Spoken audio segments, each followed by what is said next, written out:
My goddess is the top student in her grade. I've been pursuing her for 2 years.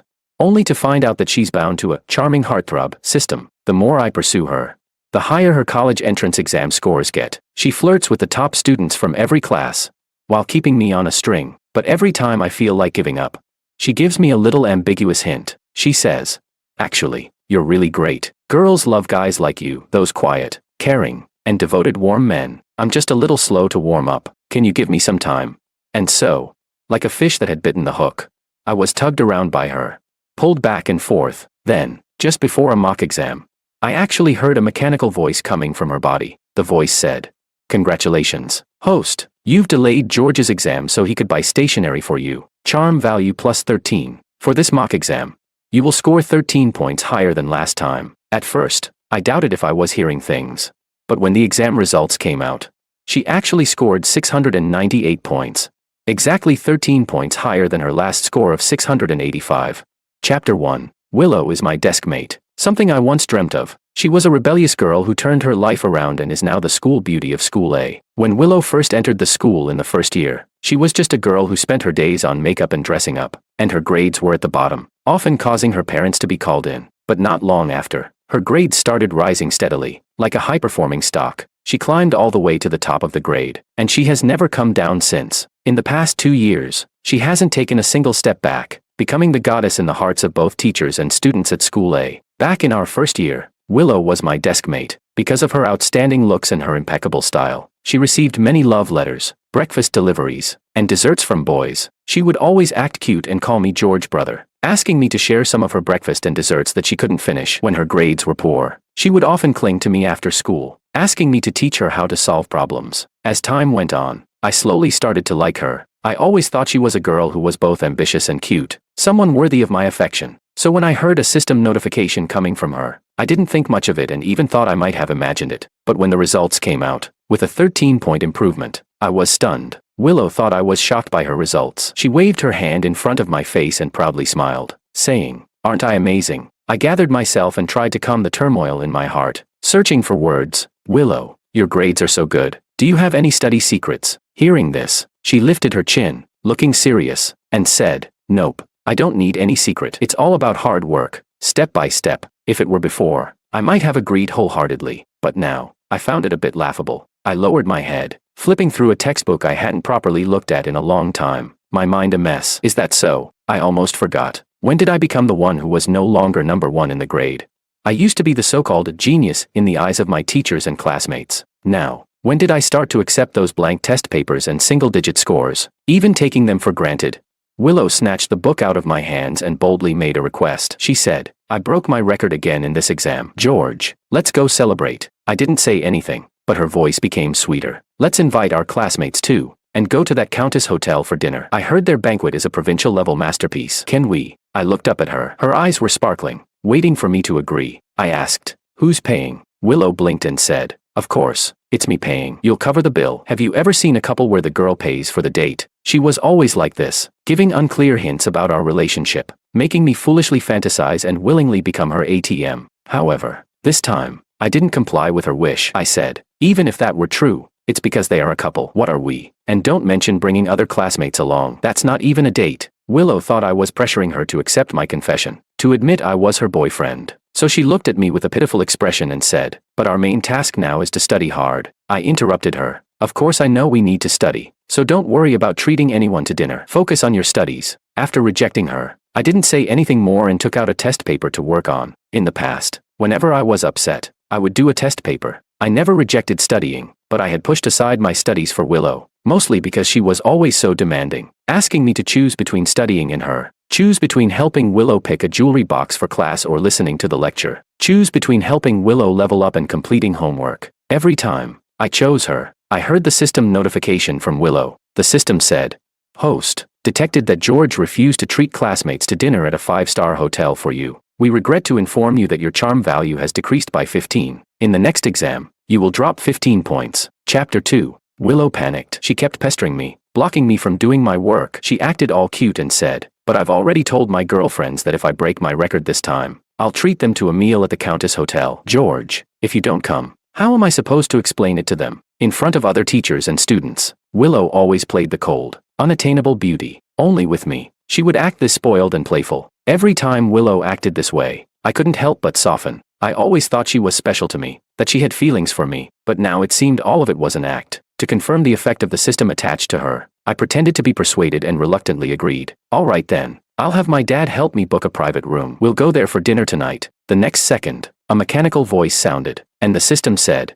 "Congratulations, host, for making George spend money on you at a 5-star hotel. Charm value plus 25. In the next exam, the host's score will increase by 25 points." Willow instantly brightened up, and then, in a sneaky voice, she whispered to me, "George, Apple released a new phone recently." I smirked and nodded in agreement. As she wished, at 7 p.m., I showed up outside the luxurious hotel, carrying a gift box. As soon as I appeared, all eyes were on me. I heard the system's voice again. "Congratulations, host, for making George buy a gift for you, causing everyone to envy you. Charm value plus 10. In the next exam, the host's score will increase by 35 points. Besides Willow's girlfriends, there were also 7 or 8 boys and girls, familiar faces from school. Willow was surrounded in the center, holding her head high, and with a light smile, she said, "You're here, deskmate." She was always so indifferent toward me in front of others. Her excuse was that she didn't want people to think we were dating and tell the teachers. Looking back, it was clear she never liked me. She just needed my admiration and effort to elevate her to her goddess pedestal. She was never a goddess. It was my affection that gilded her. I took them to the private room we had reserved and sat next to Willow. But once I moved further away, I couldn't hear her system notifications. A guy, pretending not to understand,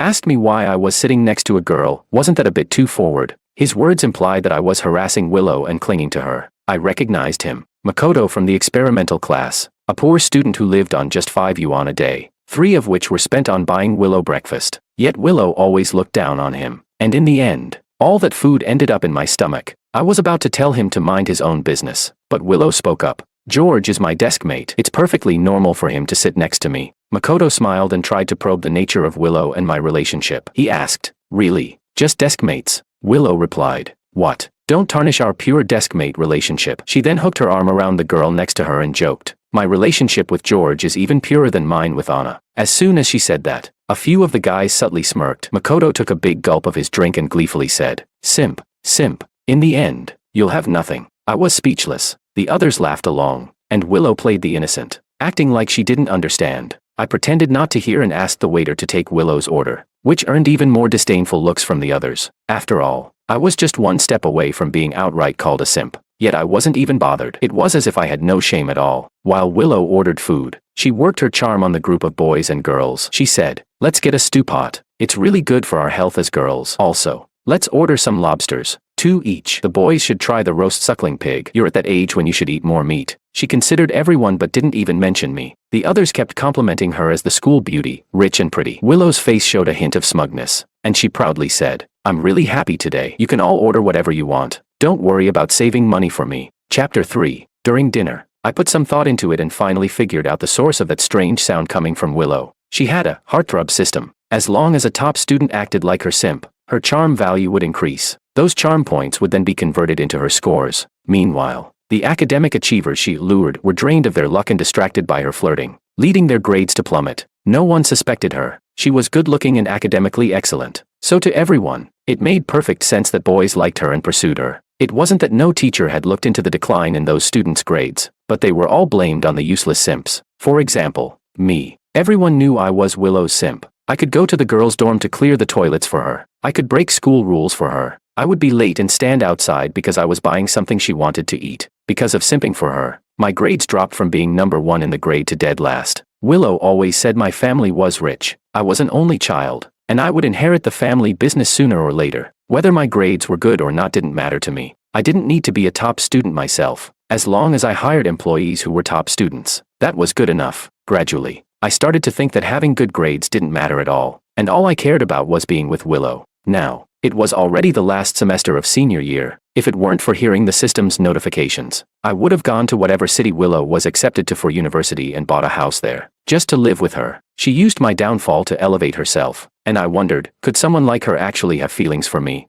I wanted to know what would happen if I stopped being her simp. The dinner wasn't over, but I left halfway, saying I was going to the bathroom, but actually, I just left the hotel. Since I decided not to be a simp anymore, I obviously wouldn't keep paying for a meal worth tens of thousands for people who had nothing to do with me. That was my entire allowance for the day. Half an hour later, Willow finally called me. She called again and again, over a dozen times in total. I muted my phone and didn't reply until 11 p.m. When I texted, something came up at home. I had to leave early. I forgot to tell you. You've been calling so much. Is there something wrong? Willow replied instantly with a voice message. I opened it, and it was her frantic voice. As she scolded me, "You're leaving without paying the bill. Do you know I had to ask them to chip in for the payment? Do you know how embarrassed you made me? You said you'd treat." I pretended to be surprised and replied, "You said you'd treat. So why did you make them chip in?" Willow complained. "You left. How was I supposed to pay? Didn't you promise you'd treat us? And what about my gift?" I was confused and said, "I only agreed to help you book a private room, not to pay the bill, and I never agreed to buy you a gift. Can't I just use it for myself? You must be trying to act like the rich girl in front of our classmates, but you want me to secretly pay the bill behind your back. Are you trying to have it both ways?" That message didn't get sent because Willow had blocked me. I couldn't help but smile bitterly at myself. How blind I had been. How did I ever think she was hardworking and cute, and that she liked me? For someone like her, I let my grades slip. I hated myself for it. Chapter 4. The next day during the break, the group from last night's dinner came to the classroom door to ask me to pay them back. I refused, saying, "Whoever invited them should pay. Why are you looking for me?" They all exchanged glances, and Makoto asked angrily, "You're the one who let Willow treat everyone at the Earl's Wife restaurant to celebrate breaking a record, and now you just skip out on the bill. George, if you can't afford it, don't pretend to be generous. Hurry up and pay, or we'll tell the teacher." The whistle for assembly sounded across the playground, and they blocked the classroom door, not letting me out. The remaining students in the classroom heard Makoto's words and started gossiping about how I was pretending to be rich even though I had no money. I sneered and pulled out the chat history with Willow to show them. I said, "Willow said she'd treat everyone to dinner because she broke a record. What does that have to do with me? I only agreed to help her book a private room at the Earl's Wife restaurant. When did I say I would pay the bill? She's nobody to me. Why should I spend tens of thousands to treat everyone? And by the way, I only drank a cup of free water last night. I didn't touch any of the food. If you want me to pay, are you planning to rob me on campus? I guess I'll have to call the police then." I pretended to call the police, and immediately they blocked me, saying, wait, maybe this is all a misunderstanding." A few of the boys pulled Makoto aside, saying, forget it. Let's go ask Willow. This really isn't his problem." But Makoto refused, gritting his teeth and saying, "How is it not his problem? He pretended to be generous to please Willow, and now he wants us to pay." I leaned against the classroom door frame, crossing my arms and sneering at him. "How did you even manage to get into the top 20 in the grade if you can't even understand simple logic? When I liked Willow, spending a little money to make her happy was my way of passing the time. Now that I don't like her anymore, why should I spend money on her? Do you think I should do it just because you have the nerve to ask?" Makoto, angry and embarrassed, retorted, "Look at yourself. You can't even score 300, and you still have the nerve to talk down to me." I smiled. "From now on, you'd better work harder, or you might not even be able to beat me." Makoto laughed mockingly, then turned to the top students nearby and said, "Did you hear that? George says he's going to beat me. I think he's lost it, trying to chase Willow but failing, and now his mental state is all messed up." The supervising dean, a middle-aged man with a beer belly, walked by the classroom. He saw that we weren't at the track and noticed that only the top students from each class were gathered here, with me being the only slacker. Naturally, he took out his frustration on me and shouted, "George, what are you doing hiding in here? Go run 20 laps on the track." The dean, over 40, had a booming voice that drew strange looks from students passing by. I replied slowly, "Sir, they're blocking the classroom door and trying to rob my pocket money. They won't let me go run." Makoto protested. "He owes us money and refuses to pay. We're just asking him to pay up." The others couldn't stop Makoto, so they tried to explain to the dean that it was all a misunderstanding and that I didn't owe them money. I ignored them and told the dean, "Sir, why don't you just call the police? Let them come and clear this up so that Makoto doesn't keep fantasizing that I owe him money, distracting me from my studies." The dean obviously wasn't going to call the police. After hearing my words, he snorted and said, "Your studies, don't make me laugh." Makoto seized the opportunity to get sarcastic, adding, "Teacher, you don't know. He warned me to be careful, or he might surpass me." The dean, hearing this, burst out laughing. "You surpass Makoto? All you ever think about is early romance. You never focus on your studies. If you actually surpass Makoto, I'll let you be the dean instead of me." My eyes lit up, and I asked, "Really, sir?" The dean replied, "As long as you can do it." Chapter 5. George, the famous simp at a school, had stopped pursuing Willow and started focusing on his studies. Everyone mocked him, and no teacher expected any improvement from him. After all, This wasn't the first time something like this had happened. Every time I discovered that Willow had developed a closer relationship with another guy, I would start studying hard to show her that I was no longer interested in her. But whenever Willow would pout at me, say something with ambiguous hints, or give me a glimmer of hope, I would drop everything again and start chasing after her. So, the teachers and classmates who had hoped for my comeback were all left disappointed. This time, Willow and I had a week-long Cold War. I didn't apologize to her, and she refused to speak to me out of spite. In the weekend's midterm exam, Willow scored 648 points. Compared to her previous score, she had dropped a full 50 points. From first in the grade, she had fallen to 10th. The whole school was in an uproar. When the results came out, Willow was called in by the homeroom teacher, the dean, and the principal 3 times to talk. When she came back, she was looking drained and cast a gloomy glance at me. I ignored her and continued organizing my notes. But soon after, the homeroom teacher called me out. In the office, the homeroom teacher, dean, and principal were all seated on one side of the table, looking like they were conducting a serious interrogation. I stood straight in front of them, eyes lowered to look at the tips of my shoes. The 3 exchanged a few glances, and the dean, in a sorrowful tone, said, "George, it's one thing if you're not studying, but at least don't affect the learning of others." I looked directly at the dean and asked, "Sir, could you clarify who I've affected?" The dean didn't answer directly. Instead, he pointed out my shortcomings. "I heard you recently got a new phone. Is it the latest model from Apple? Don't you look like a student anymore?" I remained calm and replied, "The school rules say we can't use phones during class, but they don't say we can't bring them or buy new ones." "Right." The dean got angry and scolded. "A phone is just for making calls or browsing the internet. Why do you need to buy such an expensive phone to show off at school? No wonder you're affecting your deskmates' learning." I asked, "Did Willow say I affected her learning?" My patience was running out, so I bluntly said, "She's the one who keeps asking me to help her play games and level up. She either bothers me during class or disturbs me while I'm doing homework. Who is affecting whom here?" The homeroom teacher couldn't hold back anymore and interjected, "That's nonsense. George, it's not that I'm being harsh, but you've completely lost your sense of self-respect. All you do is chase after Willow. Yes, you came into this school as the top student, but what happened after that? Don't use your studies as an excuse to shift the blame onto other students." I took a deep breath, trying to calm the mix of anger and humiliation inside me, and replied openly, "I admit I've done many wrong things before, but now I realize my mistakes. I won't interact with Willow anymore. I will focus on my studies from now on." The principal hesitated, glancing at the dean. The dean understood and started to speak gently to me. "We're not saying you can't interact with Willow. People say that girls are sensitive and meticulous. You've been chasing after Willow for so long. Now you just walk away like that. How can a girl handle that?" The more I listened, the colder my heart became. I had a faint feeling of what was coming, but I didn't want to believe it. I asked, "So, what are you trying to say, sir?" The dean hesitated but finally said, "After the college entrance exams, I won't interfere with you. Before the exams, try to interact with Willow as you did before. Don't let it affect her studies." I was shocked. "Are you all insane?" I couldn't believe what I was hearing. "Are you encouraging us to have an early relationship?" The homeroom teacher scowled, saying, "Nonsense." The principal looked at the homeroom teacher, sighed in disagreement, and then kindly said to me, "The school certainly doesn't allow early relationships. It's just that you and Willow have been so close before. Now that the college entrance exams are coming up, you suddenly cut ties with her. Doesn't that seem like abandoning her? George, we're asking you to endure a little. Keep a good relationship with Willow like you used to, so that you don't ruin her future. Is that all right?" I asked. "And what about my future?" The principal froze for a moment, then said softly, "If you truly want to study, no one will stop you." I fell silent. The principal asked, "So, have you thought it through?" I raised my chin proudly, sneered, and said, "Willow's future is none of my business." The principal's expression darkened instantly. Chapter 6. Back in the classroom, I continued to organize my mistakes, and Willow handed me a blue couples pen. I didn't take it. She smiled gently at me and said, "George, you've been working so hard lately. I noticed your pen is almost out, so I got you this one. If it weren't for accidentally hearing the system's voice earlier, I might have been moved by her innocent girl-next-door act." I took the pen, ran my fingers over the cheap plastic casing, and guessed it was bought from the small shop near the school gate. It probably cost no more than 3 yuan. I asked her, "What's the meaning of this?" Willow shook the pink pen in her hand, which was the other half of the pair, and said, "It's a set." I scribbled a few lines on the paper and said, "The ink's too faint, it's not smooth, and the pen casing digs into your hand. It's just a pretty vase that's useless."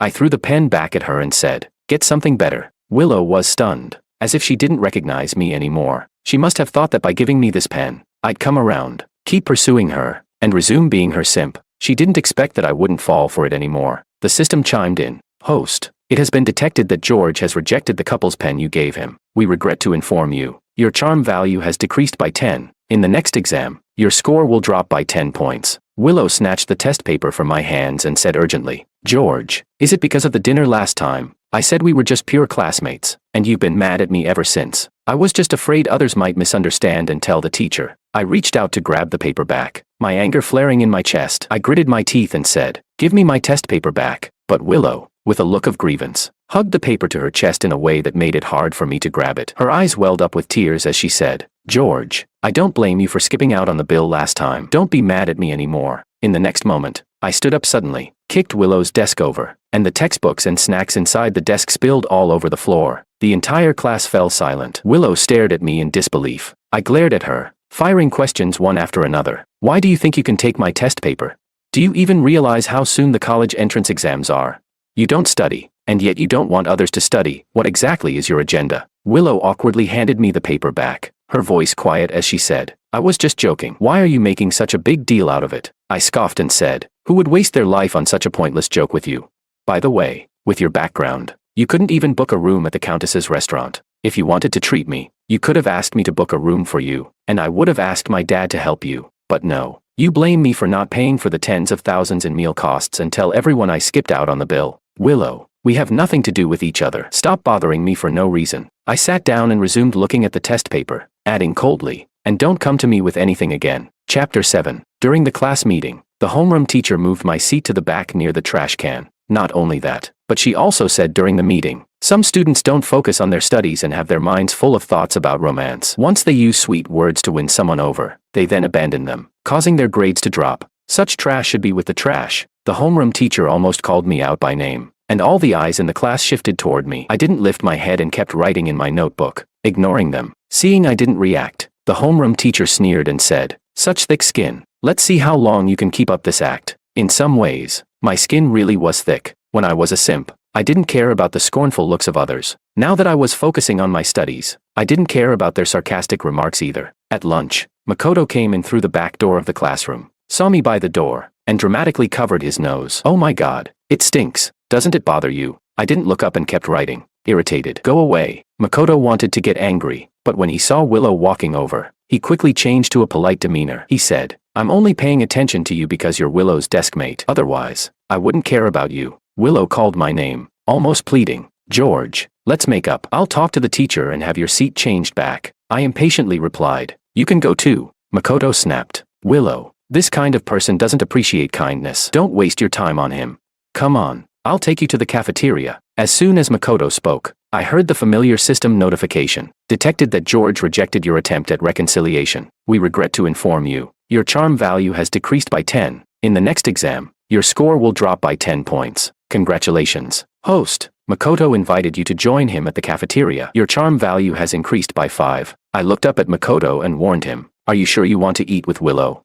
Don't you worry about wasting time and letting me surpass you. Makoto sneered, only you would let something like this affect your studies. I'm different from you. I lowered my head and ignored him. Respect. Blessings. When the housekeeper called me, I went to the school gate to pick up my pre-made meal and headed to the cafeteria. The cafeteria was crowded, and I was looking for an empty seat. Willow spotted me and waved. George, over here. Without hesitation, I walked over and sat down, eating on my own. The food made by the housekeeper was much tastier than what the cafeteria offered, colorful, aromatic, and flavorful. In the past, I would have shared most of my food with Willow, leaving myself hungry, but now, I ate heartily, completely ignoring the looks from Willow and Makoto. Makoto laughed and said, you kindly saved a seat for someone, but they just eat by themselves. Willow, don't waste your kindness on people like him. He's not worth it. I took a big spoonful of crab roe, savoring it with a satisfied squint, then said to Makoto, did your family run the cafeteria? Where I sit has nothing to do with you. Makoto said, I just can't stand how you're treating Willow like this.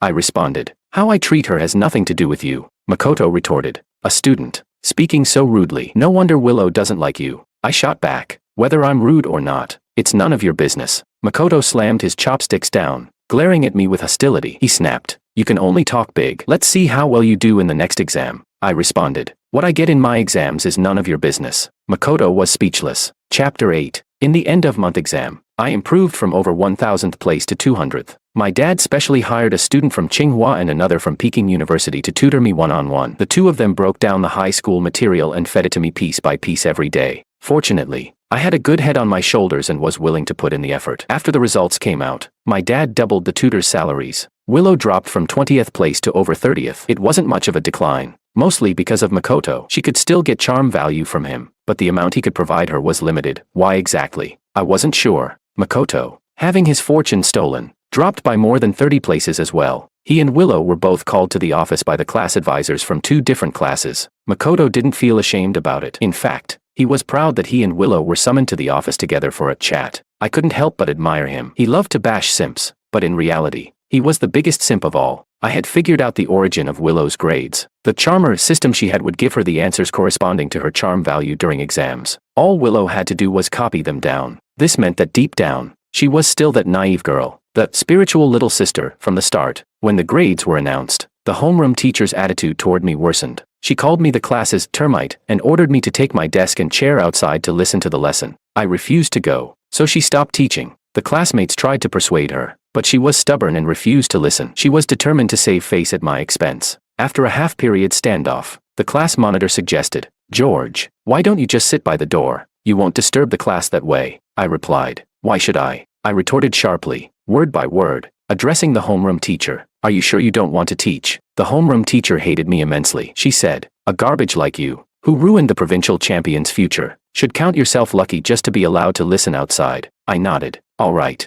if you don't want to teach, then don't." I grabbed my phone and left the classroom. The homeroom teacher smiled smugly, lecturing the class not to follow my example and fall into decay. She hadn't even finished the class when officials from the Education Bureau arrived at the school. I stood outside the classroom, watching the homeroom teacher suddenly flustered in front of so many leaders. She hurried out of the classroom, nodding and bowing as she asked, "What's going on?" "Leaders." One of the leaders pointed at me and said, "Teacher Song, are you out of your mind? No matter how angry you are, how could you not let the student attend class?" The homeroom teacher quickly apologized. "Leaders, this student has always been naughty and not focused on his studies. I was just trying to give him a little warning." I smiled and said, "Teacher, when you slander someone, remember one thing, there are cameras in the classroom." The homeroom teacher shot back, "So what if there are cameras? What did I say that was wrong?" She was all fierce and domineering toward me, but when facing the leaders, she put on a completely different face, smiling bitterly. "Leaders, this student is notoriously difficult to manage in our school. I really have no choice." The leader cleared his throat and said with subtle hints, "No matter the reason, you can't stop a student from attending class. What's the point of arguing with one student? Why bother?" The homeroom teacher grew more aggrieved and said, "I have a student in my class who was clearly going to be the provincial champion, and now,